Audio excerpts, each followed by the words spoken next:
Welcome along to the official online coverage of the Bailiwick's 80th anniversary of Liberation Day from the heart of St Peter Port seafront. Weather-wise today, we're expecting, according to the weather forecast, unbroken sunshine, but a brisk northeasterly wind. So if you are coming into town to watch proceedings today, I recommend you pack your Guernsey and put that on a little bit later. I'm Jim Delbridge from BBC Guernsey. With me is historian and author Nick Lahure. Today promises to be a very special day as we look back 8 decades to the momentous occasion when our dear Channel Islands were finally liberated from German occupation on the 9th of May 1945. Now, our role this morning is to explain some of the events you may see on your screens and to name some of the key figures that will be taking part in the parade leading to the town church. And to add a little colour, although I'm sure you'll see plenty of red, white and blue, as well as a fair smattering of Guernsey green. Of course, the highlight of proceedings will be the appearance from Her Royal Highness, the Princess Royal, who will be arriving on the seafront at about 10:55, so in approximately half an hour's time, accompanied by her husband, Vice Admiral Sir Tim Lawrence. Now, His Excellency Lieutenant General Richard Critwell, the Lieutenant Governor of Guernsey, will have met the royal party at the airport and will be accompanying them to St Peter Port, where they'll be met by, among others, the bailiff, Sir Richard McMahon, the Deputy Bailiff, Miss Jessica Rowland, the President of Policy and Resources, Deputy Lyndon Trott, and the President of the Royal British Legion in Guernsey, Major Bob Place. Nick, Firstly, let's rewind 80 years, can we? There's still some islanders who'll remember that day very well. For those of us who are not here then, maybe you can just paint a picture of St Peter Port on that day. Yeah, sure. People were really, really excited and marching along here to the information centre after they got off the first boat to arrive. The troops were getting absolutely mobbed by people. Not least because there were a few Guernseymen amongst them. So, you know, they were seeing people that they hadn't seen since the occupation started, or potentially even before that. And stories of sweets, giving out sweets to kids. Yes, sweets and not something you do today, but cigarettes as well. Islanders were desperate for decent cigarettes, having to resort to all sorts of alternatives. How many people were in town on that day? Do we know? They estimated roughly half the population, so about 10,000 people. Wow. I mean, there'll be an awful lot of people here today as well, won't there? Yeah, absolutely. I mean, you had the likes of a lady called Melva Stacey, who'd finished her night shift as a nurse and was so excited she rode with her friend straight into town. I interviewed her last year and she painted a great picture of it. Nick, who can we see now? Who is this marching at the front of the parade? So this is the band of the Royal Marines Scotland, well known for their precision music and marching and a variety of music.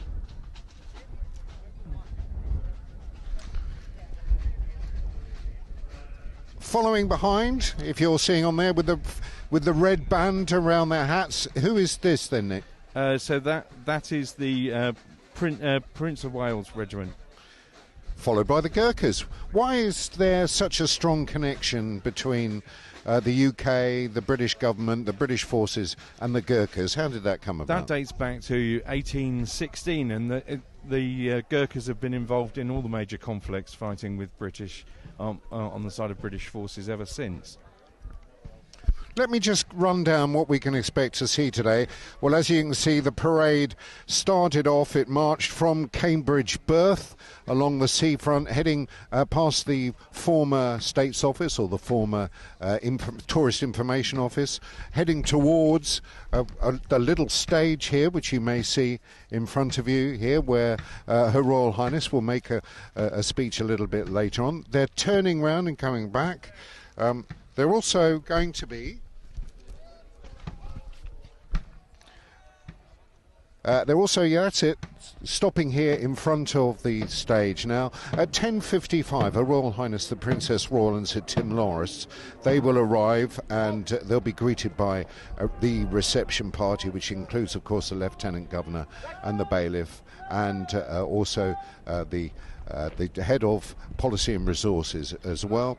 At 11 o'clock, Her Royal Highness will receive the Royal Salute, and we'll hear the national anthem, and the inspection of the parade begins, escorted by the bailiff and the parade commander. At 11:15, Her Royal Highness will give a short speech on this stage, which you will see in front of us here. It's a marquee here on the North Plantation. Nick, what can we expect her to say today? What are we hearing? Will she be representing the King? I believe that's the case, and that there will, like on Liberation Day 80 years ago, there will be a message from the King. Any idea what he'll be saying, or we have to wait and see? I think we have to wait in anticipation. I don't think that sort of information gets divulged to the likes of us. We're not important enough. 11:25. Well, then the parade will then march off down to the slaughterhouse area on the seaward side of the road, so that might be a good place for you to position yourself on the coast along there. But of course, as always with all of these parades, we want you to be extra careful, extra cautious. We want to keep safety to a maximum, so if you are there, please keep hold of the hands of small children. Please stay on the pavements, don't go out into the road at all, and just let proceedings happen, and watch from safety behind the barriers which are being put up. Incidentally, there, if you need any medical requirements today, St John Ambulance are going to be on bikes, Nick. They're going to be driving up and down on their bikes. So it's a great idea, because as you were explaining to me earlier, they can get to areas where people, an ambulance wouldn't be able to get there quickly. They can get there through the crowds. Yeah, and they're paramedics, of course. So and they carry a slightly lighter kit than they would do in the ambulances themselves, so they can access people if these emergencies are required, but let's hope they're not. So then the Gurkhas, veterans, gunners, the Chelsea pensioners, they'll fall out at 11:25 from the parade at the slaughterhouse to go to the castle, because that's where the 21 gun salute takes place at 1 o'clock. Do we know why 21 guns? What's the thinking behind that? I've never thought about that, Jim. I'm not sure why it's 21 guns. You'll see some of the people on parade later on, hopefully, in some of the shots. Some of the veterans, you'll notice, will be wearing Guernseys, and that is because they are also on duty firing the 21 gun salute, and they'll all be wearing Guernseys down there. At 11:30, Her Royal Highness will walk along the seaside and meet three different groups: the Mayor of Biberach and their town council, and also French officials from the northern regions, from Brittany, Normandy, where much of our food came from during the occupation. Tell us about that supplying of food, Nick. We know there was a real hunger over here during the occupation. How did we get the food over from France? Who was doing that? Yeah, so to start off with, we had a buying commission in France, which was led by Raymond Follard, and he would go and try and procure what he could from France on behalf of the government here. Didn't always get what he wanted, or not necessarily the quality that he wanted of things, and not always easy to get it shipped back, because the Germans had given them permission to use a ship and then changed their mind at the last minute. And presumably all the best food was going to the German forces. Correct.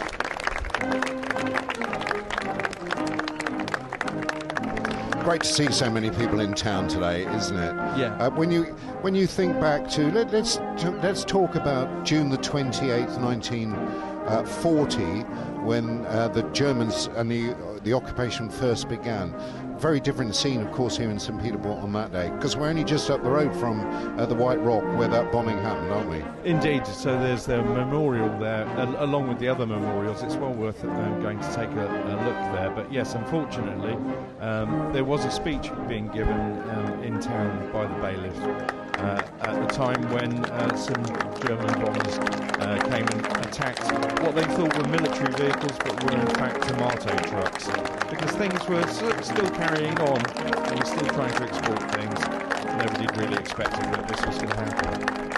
Now, Nick, of course, you're well known because of the podcast you do with Keith Pengelly on the occupation, and I know you've explored on a monthly basis right throughout the whole of the occupation, haven't you? So, in the build-up to the Germans landing, what was known about what the Germans are doing, how far away? Was there much intelligence coming to the people of Guernsey? Well, they obviously knew that they were on the French coast. They got there much quicker than anybody had expected. In fact, quicker than the Germans themselves had expected. They did have a plan to invade, but all of the accounts that I've seen, people have said it was a bit of a weird week between the last ships, official evacuation ships going, and there were still people coming on holiday, believe it or not. Although for one couple they unfortunately ended up with a slightly longer holiday than they'd planned and got deported to a camp in Germany. We can see the Chelsea pensioners on the screen now, marching northwards along the seafront.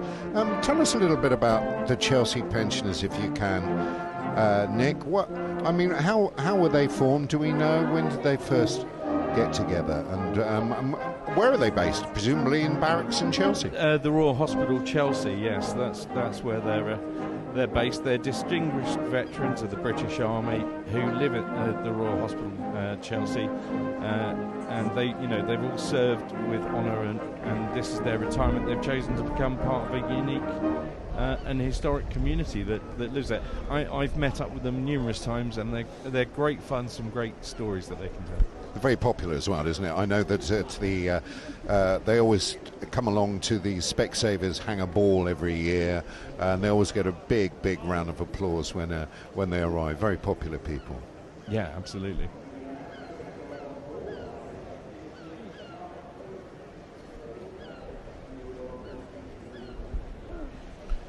Maybe you can tell us a little bit about the parade commander, can you, Nick? Of course, he's got a very important job today. So many people to get together, to get them all organised. So tell us a little bit about him, can you? Yes, so that's Lieutenant Commander Tim Slan. He joined the Navy in 1977 and served on various ships, including HMS Brighton, Intrepid, 3 times on Intrepid, in fact, and Fearless twice. He is also a veteran of the Falklands War. Tim's the Island Parade Commander for the Royal British Legion, so if you see any military parades in Guernsey, it is invariably Tim that is commanding that parade.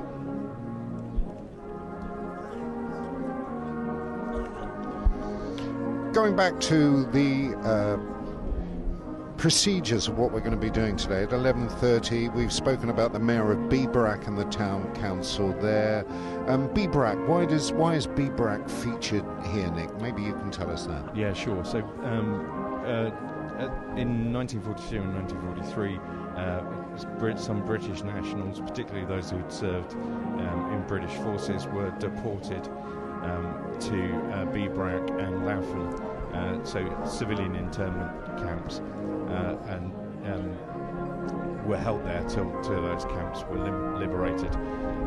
But there's a strong tie between Guernsey and Biberach and Laufen, and there are lots of exchange visits that go on.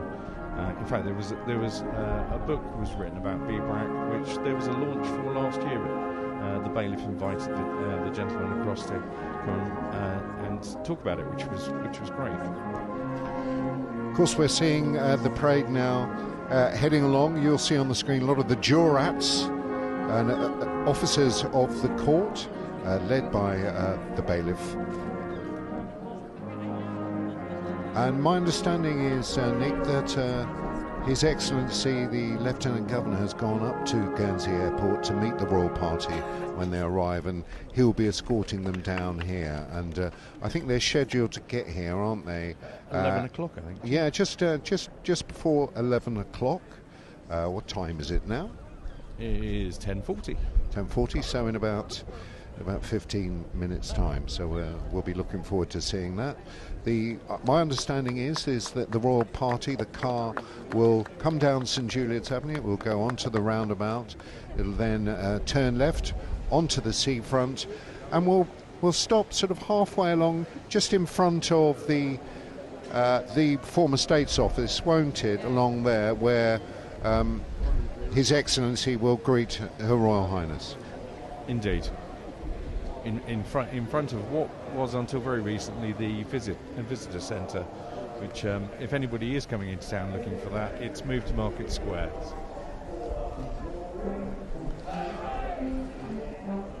So as we can see here, the jurats and advocates and officers of the court here all getting into position, and they will be ready here, I would imagine, of course, for Her Royal Highness when she arrives, getting a good view. I tell you what, Nick, from our commentary position, we've got the perfect view, haven't we? We can see everything. Yeah, it's great. I mean, you just see the precision of the notes for the organisation of the parade, and it is some feat to organise this spectacle.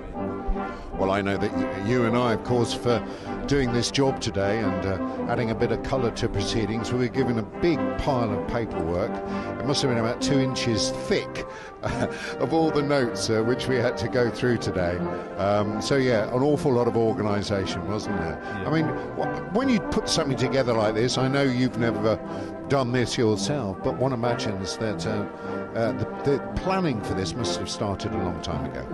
Yeah, I'm sure planning probably started the day after Liberation Day last year, I would imagine. But I must say they've been extremely well organised in all of the interactions that we've had with them. You mentioned a little bit about BBRAC there. How important is it, do you think, that we maintain these contacts and that there's engagement between the two different communities? Yeah, I think it's very important, and you know, as I mentioned, there were visits both to BBRAC by people from the Channel Islands and the other way around, and you know, just exchanging memories. BBRAC's changed very much since the war. So although they have preserved the clock tower that was there at the time, but yeah, it's important to keep these memories alive, because it's not just about islanders that were in Guernsey; it's islanders that have been evacuated or deported. So the chances are then that if you were in the island at the time when the Germans landed, and maybe you were born in the UK, you wouldn't be allowed to stay. You would have been sent to BBRAC. Yeah, later on. Starting September '42 was the first round of deportations, and that was just an act of reprisal for other things that were going on. When you say an act of reprisal, so Hitler presumably said, okay, let's make life difficult, because these people over here weren't, there wasn't like acts of terrorism or protest, really, was there at that time? No, they were well behaved. There was defiance, so little acts, but you couldn't carry out major sort of acts of resistance because you had no mountains or anything to run away into after you'd done something. So, yeah, that made it a bit tricky. Of course, we've got Liberation Day today in Guernsey, also in Jersey as well. I think I'm right in saying that Sark is later on this week, isn't it? Yeah, Sark's tomorrow. Tomorrow. And then Alderney was the 16th, albeit there weren't very many people left in Alderney to see that.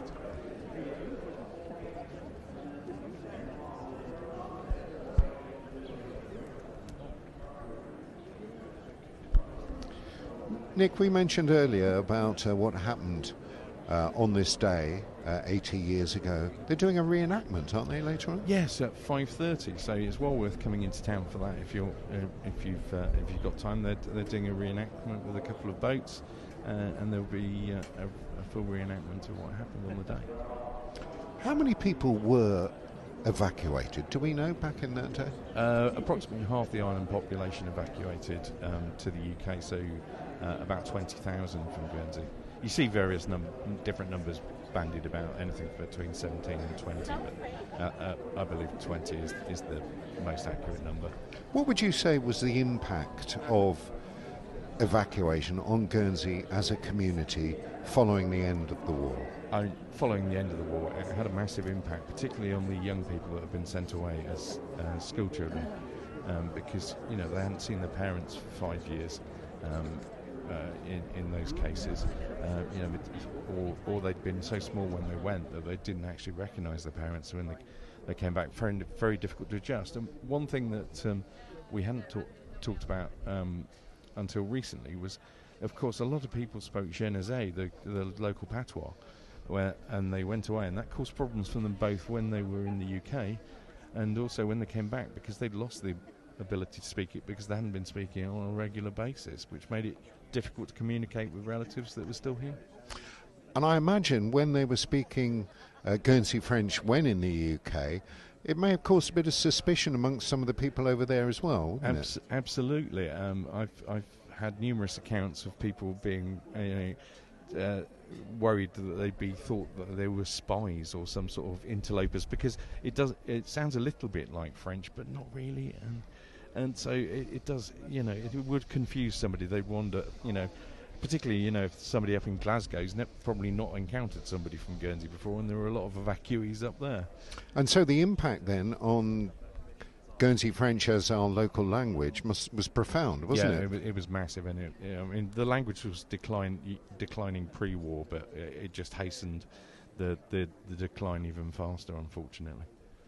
I remember speaking to somebody who said that they returned back to their parents after being away. They travelled away with the school, and when they came back, that bond, that all-important bond between child and parents, just had disappeared. Yeah, and there are accounts of children coming back, and they'd been living with another family in the UK, and they couldn't get on with their actual birth parents, and in some cases went back to the UK to the families that they'd been living with, and equally, we lost people because they'd seen the bright lights, big city, and they came back to Guernsey.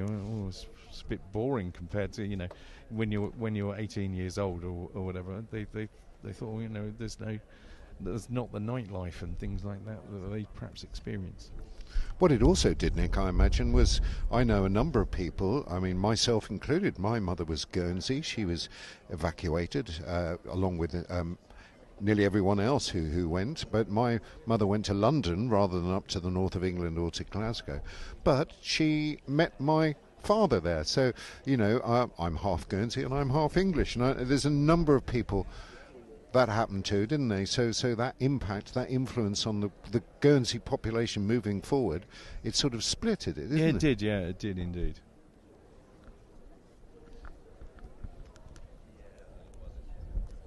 There we can see some of the veterans wearing Guernseys, as I mentioned earlier.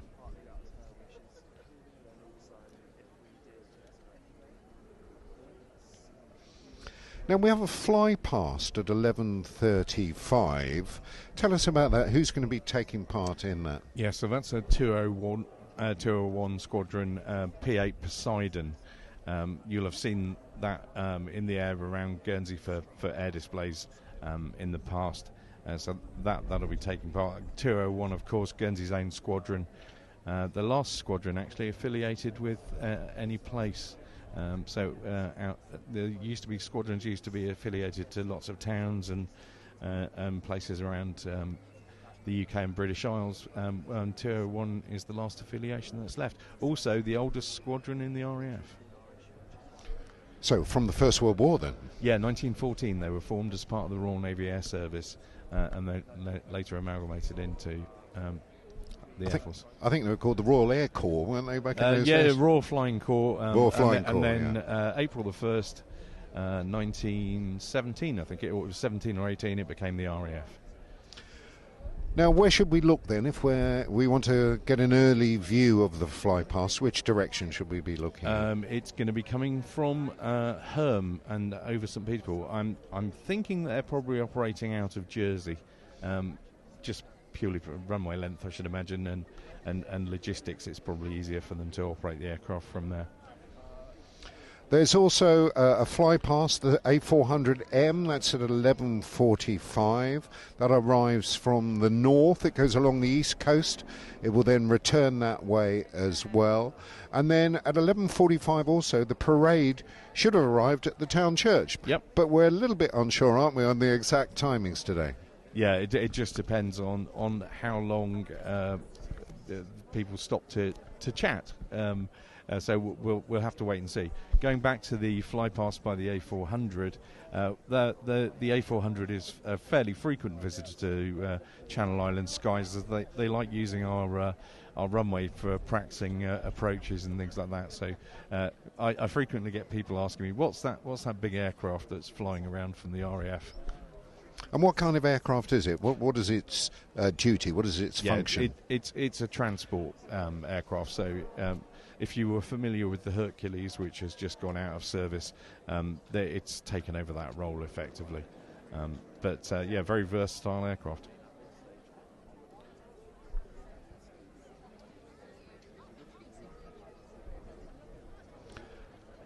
As we can see, more and more people coming into St. Peter Port. It's clouded over a little bit, Nick. The weather forecast wasn't completely accurate. He was talking about unbridled sunshine right throughout the day, but it seems that it's not strictly accurate, but still looking good. But I would bring your Guernsey in with you if you are coming in.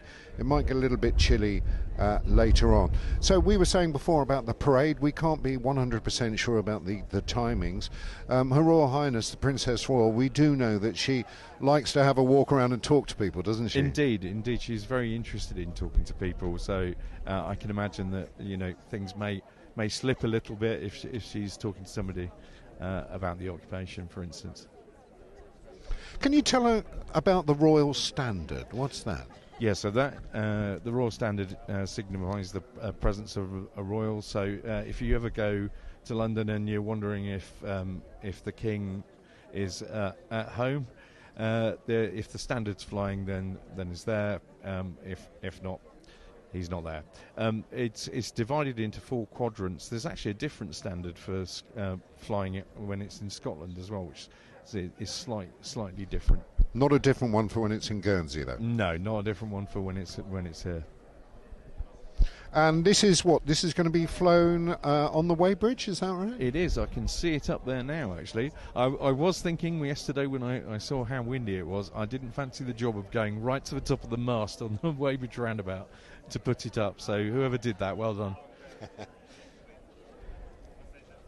Apparently it was raised by Tiasania. Ah, okay. Now, we've spoken about Tim Slan, haven't we, the parade commander today. And you mentioned there about the Royal Marine Bands. They've got an excellent reputation, haven't they? Certainly for music as well. Yeah, absolutely. And it's the variety of music that they can play as well. Anything from, military marching music to big band to, modern music, jazz, all sorts. They're very, very versatile. Every member of the band has to be able to play at least 2 instruments. They do, of course, have a role outside of the band. They have secondary duties where they perform other duties on aboard ship. So presumably, as a band, they get called upon to take part in events like this right throughout the country 12 months of the year, presumably. Yeah, absolutely. And, if you've ever watched the Remembrance ceremony from the Royal Albert Hall, you'll be very familiar with their music. And Director of Music for the Royal Marines Scotland is Captain Anne Miller, and the drum major is Sergeant Bugler Christopher Bray. And it looks like the Royal Party could be here very shortly, because the police motorcyclist has just gone past us. And as you can see on your screens now, if you look to the right-hand side, hopefully we will see the Royal Party circling around the roundabout. There's another police vehicle going around there now, so it looks like Her Royal Highness will be appearing very soon. She'll be appearing with her husband, Vice Admiral Sir Tim Lawrence, and the Lieutenant Governor, His Excellency Lieutenant General Richard Cripwell will be accompanying them as well. So if we look, we can just see them moving slowly just along the seafront there. That's a great drone shot of the seafront, isn't it, Jim? You don't often get to see that angle. Fantastic, yeah. I mean, doing this kind of work now, when you get drones, just makes coverage so much more exciting, doesn't it? Yeah, absolutely. You can get those angles that you just couldn't possibly get. You'd need a very long step ladder.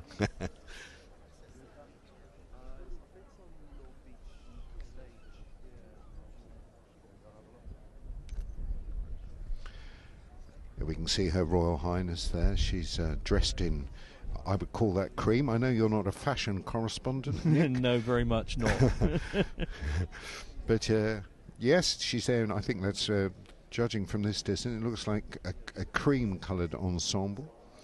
And of course, the bailiff and the Lieutenant Governor in their full splendour as well.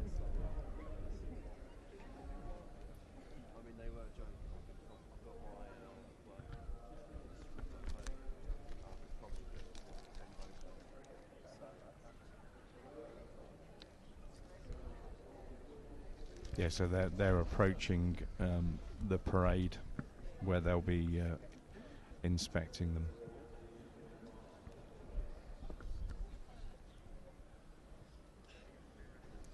Now they're going to split up the party, aren't they, at some stage, because Her Royal Highness, she will go off and meet the Mayor of Biberach, who's a Norbert Ziedler, and the town council from there. She'll also be meeting the French officials from the northern regions, which, as you've explained, is where our food came from during the occupation, and also meeting some members of the occupation generation from Guernsey, people who lived through it here and are here today to help in our celebrations. So Stephen and Mary Lepedvin are just two of the people they're meeting, aren't they? Yeah, absolutely, and they actually remember the landing craft and the soldiers coming ashore over the liberation period. Yeah, they remember being given chocolate as well. He said it's the first time he'd tried chocolate ever. Yeah, and I've spoken to numerous people who were children during the occupation who were quite confused by some of the fruit and did things like eating an orange without peeling it, because they'd never seen one before.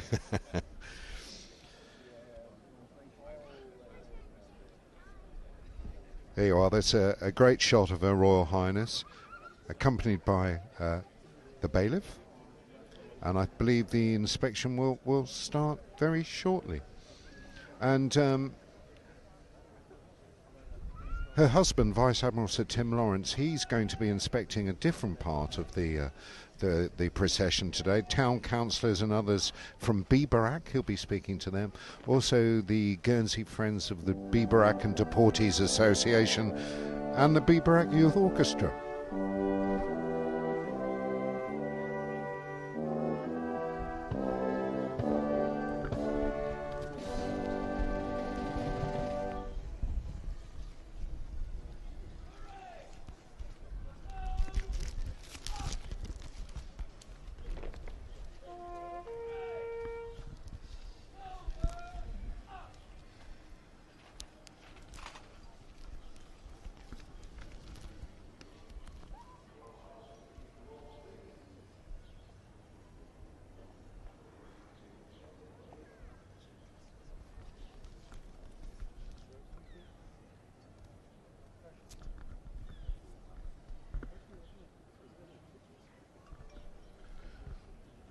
So Her Royal Highness is receiving the Royal Salute, and we've just heard the national anthem.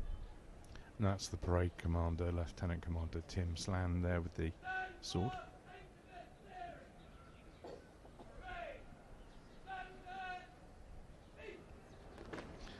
So the inspection of the parade will begin any moment now, and Her Royal Highness will be accompanied by the bailiff, Sir Richard McMahon, and the parade commander, and here they go. So they will now start to do the full inspection. Her Royal Highness full of smiles, obviously something she's very comfortable with doing. She would have done this on many occasions. Indeed.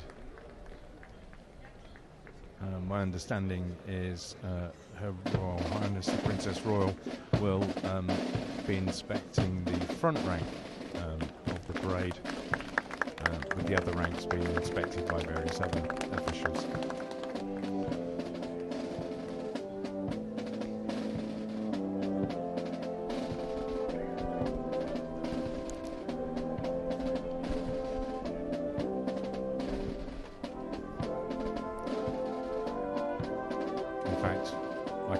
I can just see Deputy Bailiff Jessica Rowland and Major Bob Place, who are inspecting the rear rank there.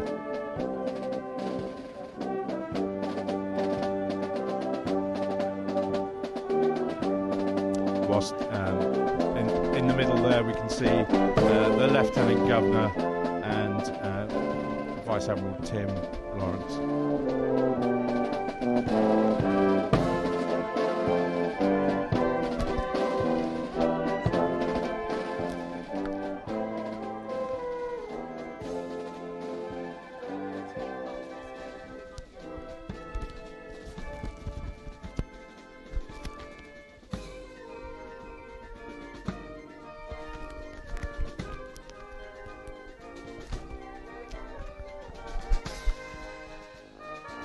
So the Princess Royal at the moment with members of HMS Daring, led by Lieutenant Commander Ben Preston, Marine Engineer Officer Lieutenant Nicholas Norrell, and Communications and Information Systems Engineer.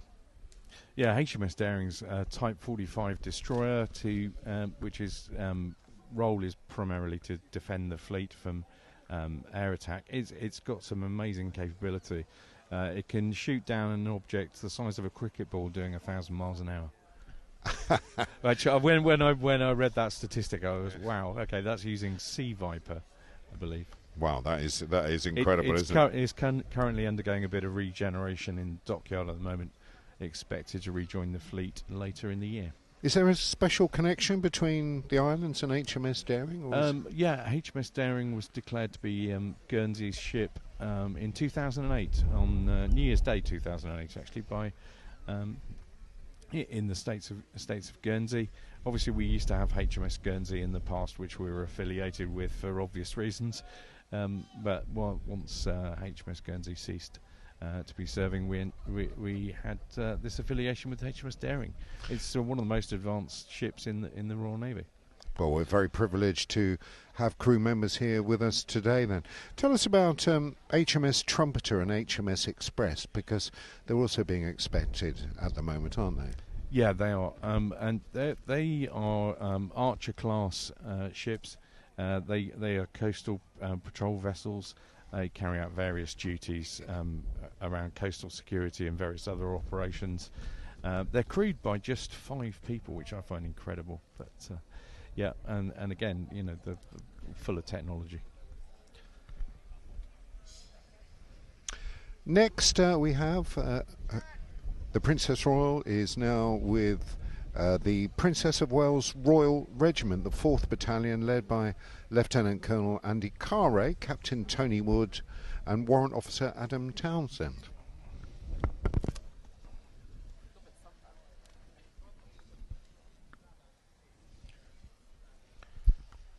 Right, the Princess of Wales Royal Regiment, this was formed on the 9th of September 1992 from the amalgamation of the Queen's Regiment and the Royal Hampshire Regiment, which included the Channel Islands within its recruiting area. It's therefore our local infantry regiment, Nick. It is indeed, and some notable members of that. Hubert Nicol, the 1st Commando raid on Guernsey, came back a second time, unfortunately was captured the second time, but did get the Military Cross for that. And of course, there's also Wallace the Patrol, who... Victoria Cross. Posthumous Victoria Cross winner, who turned out not to be dead, so was able to collect his VC in person. He'd in fact been badly wounded during the VC action. Was that in the First World War? No. There was Second World War as well. Second World War as well. He was badly injured. They thought he was dead, but he had in fact been captured, became a POW, later escaped and returned to active service. So yes, a bit of an odd one. That it's the only posthumous VC that I'm aware of that turned out not to be posthumous. Yeah, there's some fascinating stories to be heard, of course, and I'm sure you tell a lot of these on your regular podcast, don't you? We do indeed, yeah.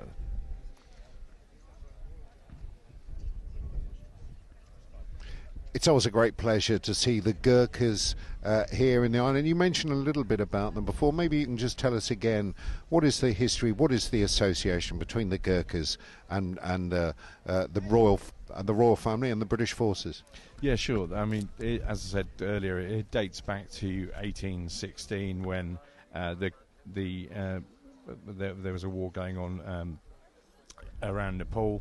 And the Nepalese decided that it was better to be on our side rather than not, and they've served in pretty much every major or minor conflict that British forces have been involved in. And they have they're known to be extremely good fighters, aren't they? Absolutely, yeah. Their reputation precedes them. I don't know if any of you will have seen the Gurkhas appearing at the Specsavers Hangar Ball. But in previous years, they didn't do it last night, but in previous years, they do a little dance, and it's the disembowelment dance. I don't know if you've ever seen that, I've Nick. never seen that.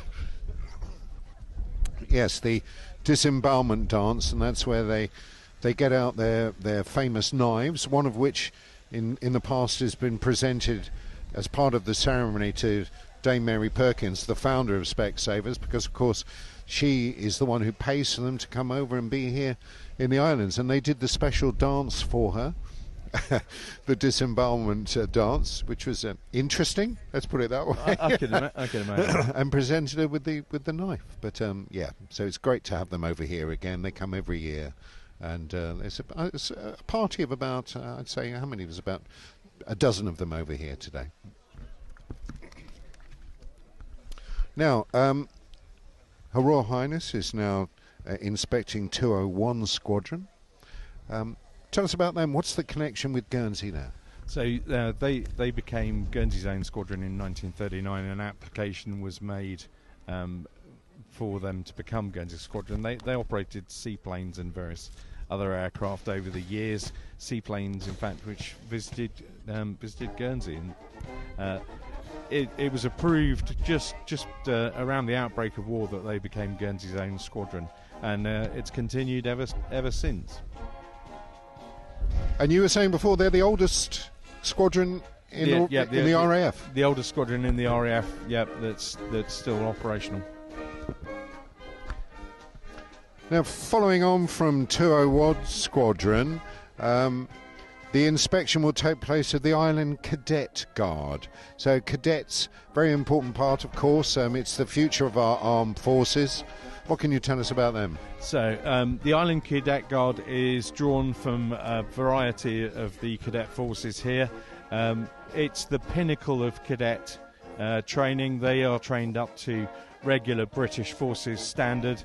And their role is really to support the Lieutenant Governor in his official duties. So days like today, they're here to support him in his duties. And you said they come from a number of different groups. They're an amalgamation, are they? Yeah, so there's varying different groups. There's the ACF, the Army Cadet Force, and also you've got the Elizabeth College CCF, as well as the Air Cadets, etc. Air Cadets, of course, being affiliated to 201, so they're known as... And the Island Cadet Guard led today by Lieutenant Edward Bowen. Yes, indeed.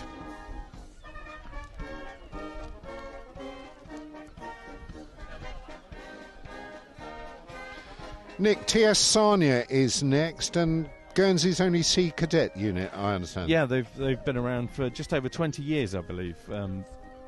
All run by volunteers, which is an important thing to mention. And like all of the cadet units, gives the opportunity to experience lots of different things and learn some great life skills as well.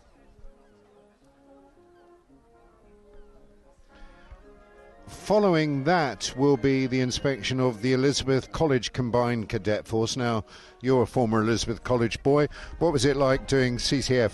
Fantastic. I really, really enjoyed it. I was in the RAF section, and I got some great opportunities, including learning to fly motor gliders, RAF Halton, and various other flights in various aircraft, including the Chinook, Puma, Hercules. Great fun. For somebody like you, a history buff, that must have been tremendous. Absolutely. Nothing quite like flying around doing a couple of laps in the island in the back of a Hercules with the ramp down so you can see out the back. Fantastic. And it's still going today, the Cadet Force? Yeah, obviously it is. Very much so, yeah. Yep. It meant you had to give up your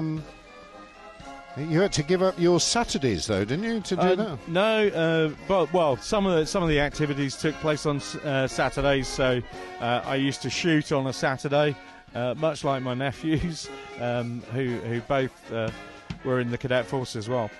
But other activities took place during the week. But we used to get a great summer camp in the UK at an RAF base. Where we'd get to undertake lots of different activities, so it's great fun.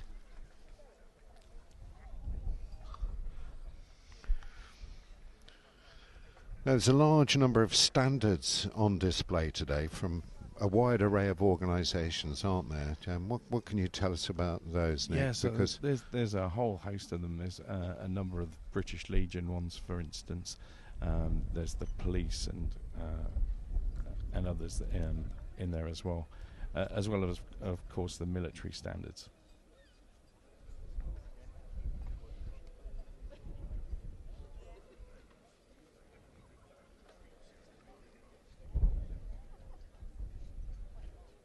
I mean, in amongst them, we've got the Royal Signals Association, Royal Engineers Association, Royal Air Force Association as well.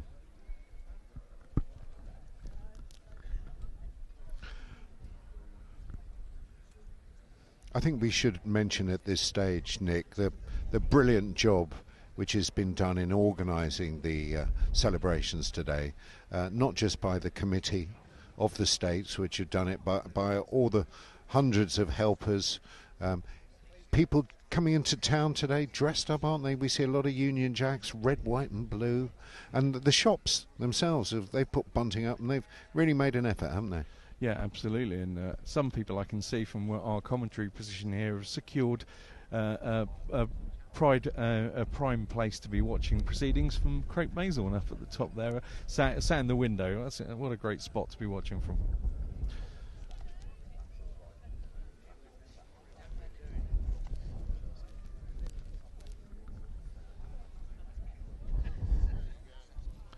Just a reminder to everyone, please, if you can, please not step onto the road. There's not much activity happening regarding vehicles coming along the seafront at the moment. Later on, of course, during the cavalcade, we would like you to be extra vigilant, extra careful. Please, if you've got small children with you, keep hold of them, make sure they don't wander into the roads. Stay behind the barriers, stay on the pavements, please. We don't want any accidents happening today.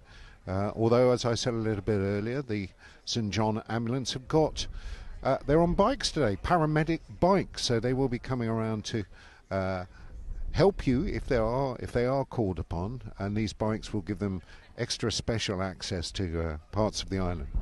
I've got a young man with me here, Chris Oliver's here. Chris, where are we in the proceedings? What can you tell us about this? Well, look at the time, Jim, and you'll see the time.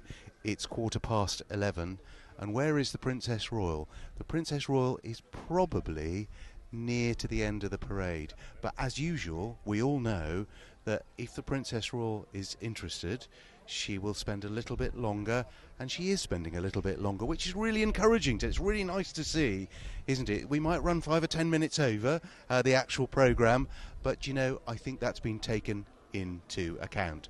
What's really nice to see is that she's not just spent time with HMS Daring. HMS Daring's not here today, by the way, but their troops are. So we've got a selection from the crew. They're affiliated to Guernsey. I'm sure you've already done that bit. Nick will have more than capably done that bit.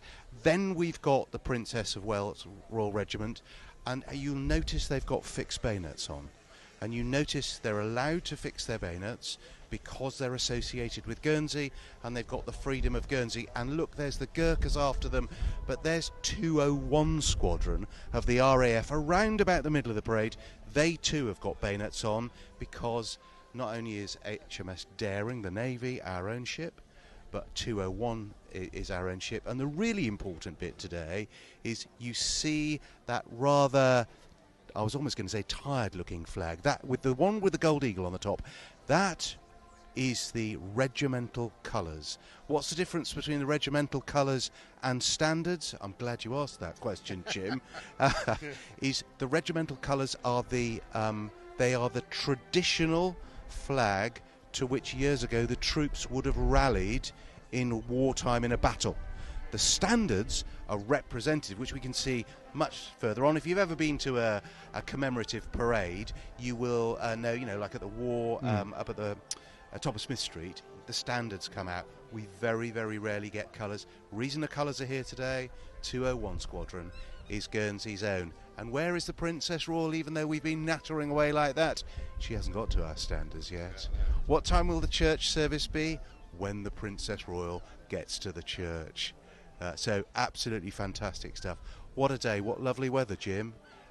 Absolutely ideal for this afternoon's cavalcade as well. So we don't have vehicles overheating and that sort of stuff. So if you're driving a vehicle this afternoon, they'll be chuffed to bits. Thank you. Chris Oliver. Chris is with us. He's also doing BBC commentary today as well, and he'll be live on BBC Guernsey from 2 o'clock. From 2 o'clock this afternoon. Thank you for that.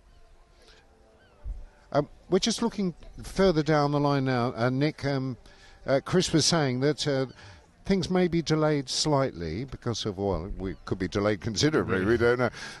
She does like to chat, as we were saying a little bit earlier, but she's moved about a foot since the last time we spoke. Who is she speaking to now? So now she's talking to some of the standard bearers. So those are Royal British Legion standards that you can see there. As we said, there's a whole host of standards here, including the police, St John's Ambulance. Obviously, St John's Ambulance played a key part in the occupation because they were, providing part of the medical services under very, very difficult conditions. Yeah, we have the Guernsey Veterans Platoon, led by ex-Royal Marine Commander Warrant Officer Danny Blatchford. Comprises of men and women who have all served in the armed forces. So there's some quite senior officers on parade today, Nick. Yeah, some very senior officers and other ranks. On parade today, we've got people who've taken part in all of the major and minor conflicts around the world since the 60s. Indeed, I was chatting yesterday to a gentleman who'd taken part in the Korean War. And we've got representatives from Jersey here as well. I mean, Jersey, of course, also celebrating May the 9th and 80 years. But, of course, these people here have decided to come to the superior occasion. Clearly, they decided that they would come and visit us.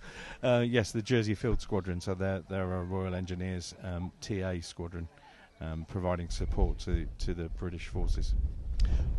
Now, the Governor's Cadets, they're also here. I'll give you a list of who the Governor's Cadets are. We've got Lexi Osborne. She's a St John's Cadet. She was the 2024 Cadet of the Year. Braden Morris from Elizabeth College CCF. He's a Cadet Flight Sergeant of the RAF section, which is the section you were involved in. Indeed, and the rank that I achieved as well. Eva Ridolinguez is a youth forum who recently attended the House of Commons and spoke from the dispatch box at the National Youth Parliament. Well done to her. She's one of the Governor's Cadets and on parade today. Amelia Ozan, she's from Explorer Scouts. She's a young leader. Sophia Matthew from Ladies College, she's a student there, and Wayne Simpson from the Boys Brigade, Corporal. How do they choose these cadets, and what's their purpose then, Nick? I think there's a fairly rigorous process that they go through to choose these cadets, and it's for their contribution to the various organisations that they represent. So yeah, very well done to all of them for the things that they get involved in. They're called on to do a number of things throughout the year and throughout their term as a cadet. Now we were saying earlier, Nick, that we've got representatives here from France, from the Departmental Council of La Manche, and from Normandy and Brittany as well. Why are they here? What's the relationship like between these particular regions and Guernsey? We've always had strong relationships, both trading and other relationships with those parts. Strong governmental links with them as well. But they were crucial to, as we mentioned earlier, the food supply of the Channel Islands during the Second World War, because that obviously being the nearest and the easiest to transport goods from. But as I said, it wasn't an easy job to go and source those goods, because obviously those areas were struggling under occupation as well. Now, the current political relationship with La Manche, that's underpinned by a cooperation agreement. It's signed by La Manche, Normandy, Guernsey and Jersey, Alderney and Sark. They're associate members as well. This covers 4 priority areas. This is governmental links, economic development, tourism, trade and transport, education, sports, culture and heritage, and environment, marine issues, and marine renewable energy. And this agreement was first signed in 2015. It was renewed in 2016, 2019 and 2022. And representatives from the Bailiwick attended events organised by La Manche to commemorate the 80th anniversary of D-Day in 2024. Indeed. Of course, another huge celebration, wasn't it? Yeah, indeed. And you know, the thing about D-Day as well, from the Channel Islands perspective, was it gave great hope to those who were here that finally the end might be in sight. You know, they were almost 4 years in, 4 years, 11 months in by that point. Gave them great hope, because of course you can see the French coast from here. They could see all the shelling and hear all the shelling and bombing going on. So they were really hopeful for an early release from occupation. Unfortunately, it took a bit longer. I think I'm right in saying, Nick, that a lot of islanders may have seen or heard the American Air Force flying over this area at the start to actually fly over to France and drop off paratroopers. They did, because they came in from behind. A lot of these movies, you see them coming in and they're flying over the beaches. That's not the way they went. They came down over the Channel Islands and then turned and came in from behind the beaches to drop those troops. So yeah, if you look at the account that the Reverend Ord in his diary gives, he says he couldn't sleep from about 11 o'clock until a very restless night, and just that the aircraft kept on coming throughout the day. He also curiously records the fact that the Germans didn't seem to wake up to what was going on until about 3 in the morning here, when they started firing their anti-aircraft guns, because there were quite a few of them. But yeah, it took them about 4 hours before somebody decided, hang on a minute, better do something. What would that have done to the morale of the people over here when they heard these aircraft flying over? Initially, they were massively boosted, because I mean they were used to hearing aircraft flying over, going on bombing raids, etc. But not in the numbers that they were hearing going on. Just a constant stream of aircraft. I mean, during the daytime they could see aircraft as well, obviously, and it gave them great hope that it was going to end really, really soon. And then a few weeks later, there was that dawning of they're not coming here. They're going around us, and they had to wait another year. And of course, at this time, this was when food was particularly scarce, wasn't it? Yeah, and that only made the situation worse, because, of course, we couldn't go and buy it from France anymore. So it was a real problem getting food supplies. I was always interested to find out, and you can probably inform me, Nick, and tell me more about this. Why then, at that time, when the German forces over here were cut off from the rest of France, why did the British and the Allied forces not come to liberate us earlier? Why did they wait that extra year? It would have been absolutely horrific if they'd had to try and retake the islands by force. They did try and get the Germans to surrender in September 1944. A Canadian military intelligence officer actually came to the island on a boat, tried to talk to the Germans to get them to surrender, and that was told to go away or they were going to open fire. He actually brought a captured German general with him who said he would talk to the commandant here because he knew him and he was confident he could get him to surrender. Unfortunately, that turned out not to be the case.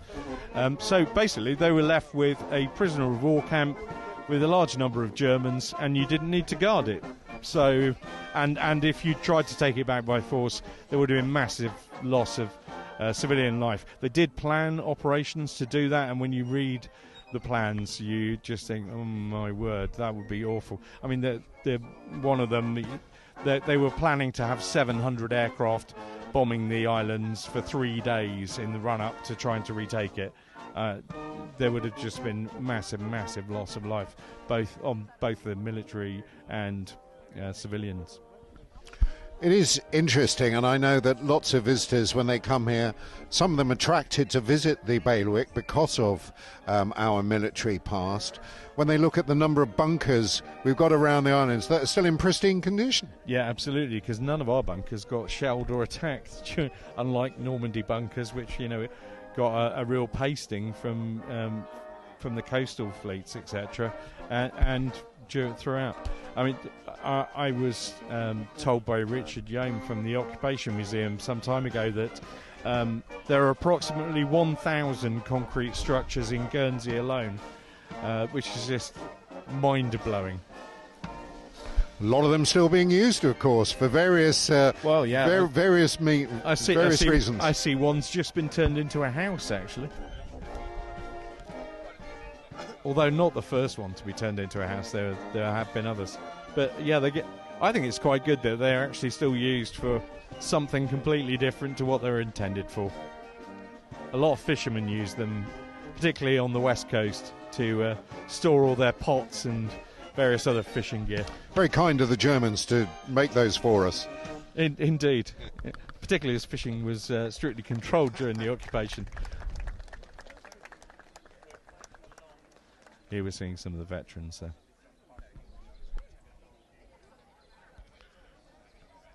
Well, I think the predictions that Her Royal Highness would stop and chat to a number of different people, she's certainly doing that, isn't she? I mean, very experienced, of course. She's been to many of these functions and occasions over the years, representing her mother on many of them when Her Royal Highness was alive. She used to do that, didn't she? So yeah, she's an old hand at doing these kind of events. Absolutely. Raising a smile there from one of the veterans on parade.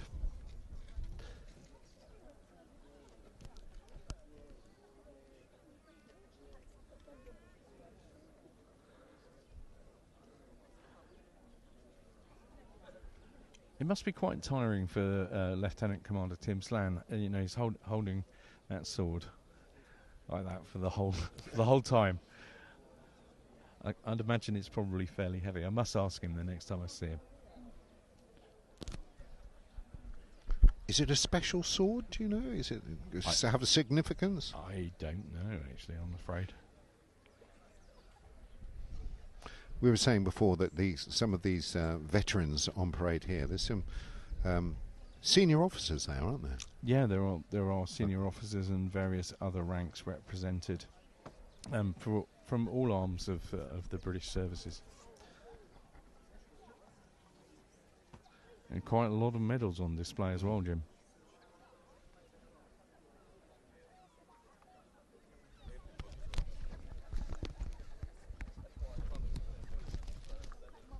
course, not all the veterans are on parade today. I know that there are a number of them that are involved in helping out with various other aspects of the whole organisational process and photography and all sorts of things like that as well. Well, I think we are running slightly late, at least 5 minutes, because it's now 11:30. At 11:25, the parade was due to march off down to the slaughterhouse area on the Seawood side of the road, and then go inland back to the town church for the start of the church parade. That's where the Gurkhas, the veterans, the Chelsea pensioners would fall out and go to Castle Cornet for the 21-gun salute, which takes place at 1 o'clock. But we're at least 5 minutes over schedule at the moment, and Her Royal Highness doesn't look like she's about to slow down, or speed up, I should say. She's enjoying chatting to everyone, isn't she? Well, at least two of those gentlemen, and you can see in that shot, or three of them now, have definitely got an appointment with the 21-gun salute because they're wearing their Guernseys. I believe that's Barry Cash is one of those gentlemen there. So the ones wearing the Guernseys, they will be the ones firing the guns. Yeah, they'll be firing the 21-gun salute from the castle, because of course we do have a saluting battery down at Castle Cornet, which is great that that's been retained. It won't be will it be the cannons that are being used? Yes, it's the cannons that they're using. When the King and Queen visited on the 7th of June 1945, ironically, it was some German guns that were used for the 21-gun salute when they arrived at the airport. But I guess it was, you couldn't really transport the cannons from Castle Cornet up there, so I guess it was whatever was to hand. Well, of course, during wartime, it's well known that if you capture a force, if you capture an element of an army and you take their weapons, you're not going to just abandon them, you're going to use them, aren't you? Absolutely. The Germans were prime candidates for that. A lot of the